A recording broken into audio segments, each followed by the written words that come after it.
world? It is Wednesday, February 1st, 2012. Hope everybody's having a great week so far. And today, like I said last week, is going to be my list of 5 for my 5 favorite fictional rivalries.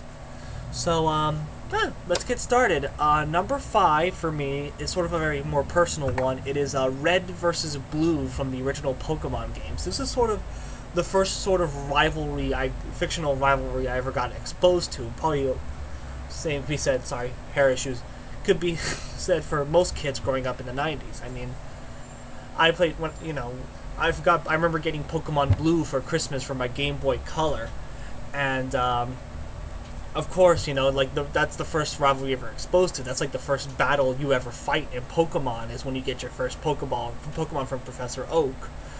And then your rival ends up choosing the Pokemon that is super effective against yours, which honestly pisses you off to begin with, because when you start getting later on, you start fighting your rival throughout the game, his Pokemon gets stronger, so you have to fight a Pokemon that, is super effective against his Pokemon. So it's just a constant battle and trying to, top him, and what's so great about is that there's such a sense of self-satisfaction when you beat your rival. When he pops up multiple times, it's like beating a gym leader or beating Team Rocket. It is just, it actually felt like, one-upping him. You get the sense of self-satisfaction because your rival is such a douche. You could probably name him Douche if you wanted to. As I got older, when I started playing Pokemon games again when I was a little bit older, I started giving my rivals more, less appropriate names, like Dickwad, whatever, but this really sort of, captures the essence of a rivalry that this game did, and it's something that the Pokemon games that followed really didn't have a really difficult time, because the rival in the second generation Pokemon games, Gold, Silver, and Crystal, was essentially just a dick. He was just a thieving dick, and then who essentially made your life miserable because he is a thieving dick.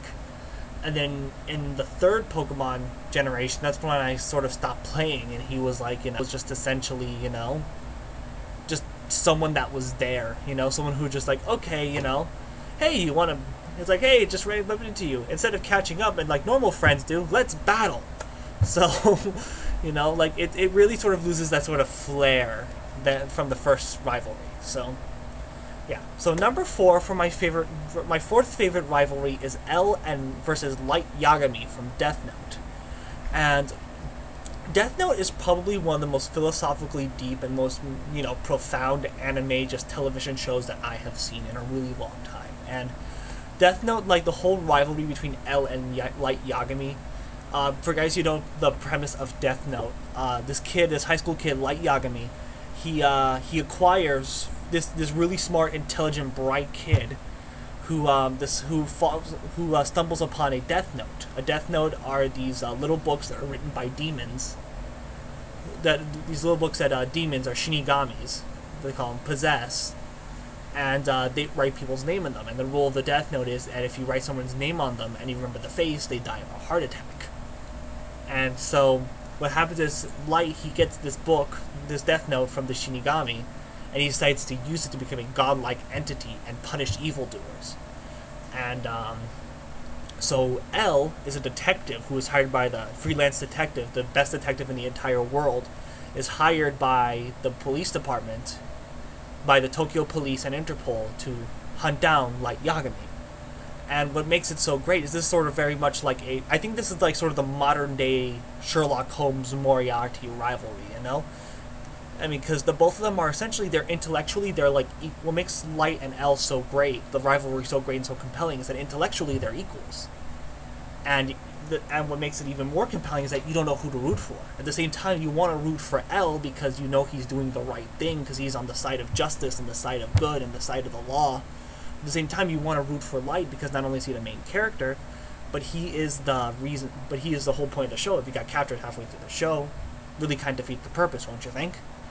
And it's a very divisive, very polar, it's a very confusing rivalry because you don't know exactly who to root for at the time as the show progresses. It makes it really that deep and really that compelling. And number 3 for my favorite rivalries is Harry Potter and Draco Malfoy from, of course, the Harry Potter universe. What I really like about this rivalry, again, it was one of the first. This is on here also not just partially for sentimental reasons. Again, that's partially because of it. Because again, along with Pokemon and the Red versus Blue rivalry, Harry Potter and Draco Malfoy were also the first sort of rivalry I was ever exposed to when I started reading the Harry Potter books. And what makes it so great is that, what makes their rivalry so, intense to watch at times, especially as the books progress and the books get progressively darker and more serious and more mature, is how opposite these two characters are. I mean, you have Harry Potter, who's the good guy, the protagonist, who stands by people, who defends the side of good, who is selfless, who is self-sacrificing, who is a charismatic leader, who leads by example, that sort of thing, the reluctant leader. Draco Malfoy, born into wealth, very spoiled, very arrogant, racist, overall jerk, douchebag, asshole. Best way to describe Draco Malfoy. Essentially, they're the exact opposites, and whenever Harry and Draco bump heads throughout the book, throughout the series, especially, again, as the series gets more progressively darker and each of the characters' paths takes them to different directions, seeing them butt heads, it gets more and more intense. It gets more like seeing two worlds sort of collide, Probably the one of the darkest, how serious it gets when Harry almost kills Draco in Half-Blood Prince when he used Sectum Sempra on Draco. And it's really that intense because eventually it just gets that personal between the two. So, yeah, and so let's keep going. So number 2 for my favorite rivalries is Goku versus Vegeta from Dragon Ball Z. I think I've mentioned this before in this channel. If not, Dragon Ball Z was probably one of my favorite shows growing up as a kid.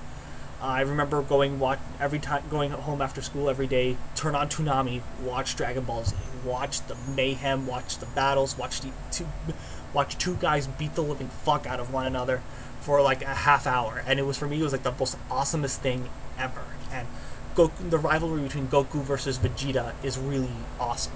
Again, it's very similar to the Draco Malfoy Harry Potter sort of rivalry. These two are very much opposites.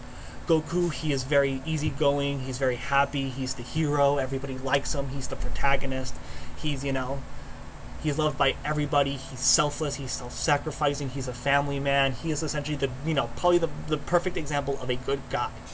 And Vegeta is a selfish, arrogant prince, vengeful, spiteful,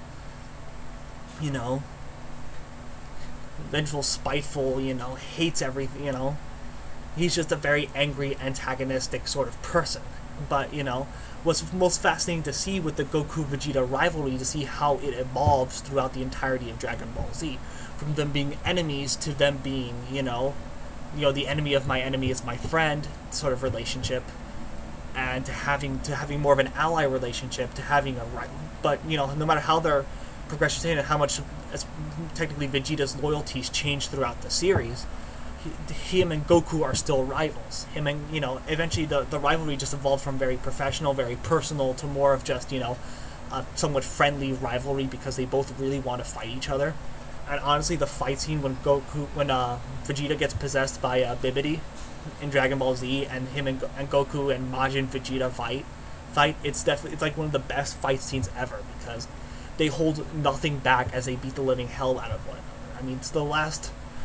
Because after that, Goku and Vegeta start working together, so start working together to defeat Majin Buu towards the end of the series. So this is really the last chance you get to see Goku and Vegeta duke it out as rivals, and instead of being, more, I guess for lack of a better word, friends, even though I don't really think they're friends, they're still very intense. They're still rivals, throughout it, and probably rivals for their entire lives. Now, last but not least, in terms of my favorite fictional rivalry, is Amuro Ray and Char Aznable from the Mobile Suit Gundam series. Mobile Suit Gundam is probably my favorite anime in the entire universe. The whole Mobile Suit Gundam franchise is probably some of my favorite anime in the entire universe. Especially like some of the original Gundam series, like Mobile Suit Gundam, Zeta Gundam, and especially Char's Counterattack. You see the rivalry play out between Amuro Ray and Char Aznable. It starts out, what I love about this, again, is sort of like the evolution of the rivalry throughout these series and how these men's lives, Eventually Amuro, who fought for the Earth Federation, and Char, who fought for the Principality of Zeon, opposite sides of the war, their rivalry was just very professional, because they were just on opposite sides of the war fighting one another. so the rivalry just sort of started off from that aspect. The two men didn't actually physically meet until like the very end of the series. The two actually physically met each other for the first time in their lives. And then with the introduction of a girl, Lala Soon, and her sudden death, their rivalry became very personal, very hateful. Like, you know, towards the end of Mobile Suit Gundam, spoiler alert, Amuro and Char, once their mobile suits are essentially beat up to shit and destroyed, they get out of their cockpits and literally start sword fighting and literally trying to kill one another via swords because of this one person. That's how much they hate each other, so it becomes very personal. Then in Zeta Gundam, which is said by like 7-8 years after Mobile Suit Gundam, they put their rivalry aside. Again, the whole concept, the enemy of my enemy is my friend. They put their rivalry aside to fight against the Titans. So they put the rivalry aside, but you can definitely tell there's that little bit of an antagonistic sense there, like something bubbling under the surface, which sort of explodes in Char's counterattack when Char leads a whole war to essentially wipe out Earth. And Char and as Char and Amuro fighting, while it begins as more of a professional rivalry, the memories of Lala Soon and the memories of the 1 Year War and that instance bring out the personal aspects in their rivalry, and they literally just want to destroy one another by the end of the movie.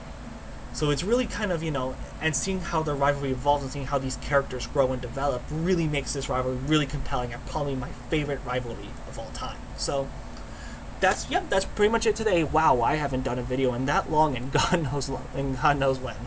So, but anyway, yeah, that's pretty much it for today. Next week is going to be remember I said last video I'm changing my format up, so my next video is going to be a review on the first week, and then the second video is going to be a personal vlog or me doing some commentary on current events, something in the science fiction geek world, whatever I can find, I will cover it, and I will do like some sort of commentary on it. So yeah, that's pretty much it for today, guys. I will talk to you next Monday. Alright, peace.